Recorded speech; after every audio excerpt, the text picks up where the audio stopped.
annoncé il y a quelques semaines, le SnapKit est désormais officiel. Il s'agit d'une nouvelle plateforme permettant aux développeurs d'intégrer des fonctionnalités Snapchat dans des applications tierces. Snapchat met en avant le fait que sa nouvelle plateforme accorde beaucoup d'importance à la vie privée des utilisateurs.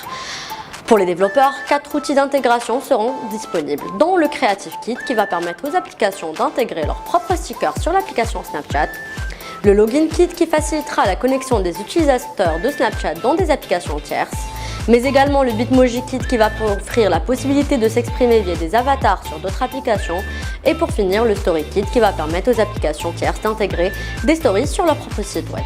Parmi les premières applications à intégrer ces fonctionnalités, on peut citer Tinder ou encore Giphy. Twitter a annoncé plusieurs nouveautés pour favoriser l'accès aux médias sur l'application. Sur les applications iOS et Android de Twitter, qui seront réorganisées pour mettre en avant des contenus de presse. Sur la partie recherche, dans un premier temps, des onglets supplémentaires seront rajoutés avec des pages de résultats. En termes de timeline, nous retrouverons des news tout en haut. Il s'agira de breaking news et d'actualités personnalisées en fonction de vos centres d'intérêt. Pareil pour les notifications, Twitter va diffuser des notifications directement aux utilisateurs en fonction toujours des centres d'intérêt. Malheur pour les Allemands, leurs horaires sont en décalage avec la Coupe du Monde, puisque les matchs sont diffusés en journée. La solution, Radio Plus a eu une idée ingénieuse, lancer un stylo connecté à un mobile via Bluetooth qui permet de suivre les matchs sans que personne ne l'entende, en mordillant le bout du stylo grâce à une technologie de conduction osseuse.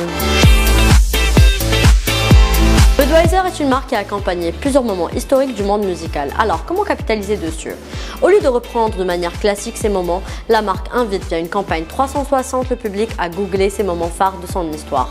Une manière subtile de susciter la nostalgie chez la cible la plus âgée, tout en faisant revivre ces moments phares aux nouvelles générations. Une campagne qui s'inscrit dans l'air du temps tout en restant fidèle à l'histoire de la marque. Suite au scandale Cambridge Analytica, Facebook continue les tentatives pour redorer son blason. La dernière en date concerne le Custom Audience Targeting. Désormais, Facebook oblige les annonceurs à préciser l'origine des informations sur l'audience lors de l'upload des données clients. Les annonceurs doivent indiquer si des informations ont été collectées directement auprès des personnes ou si fournies par des partenaires. Les applications de messagerie sont un canal qui représente de nouvelles opportunités pour les annonceurs. D'ici à fin 2018, Facebook prévoit que 70% des utilisateurs de smartphones dans le monde les utiliseront.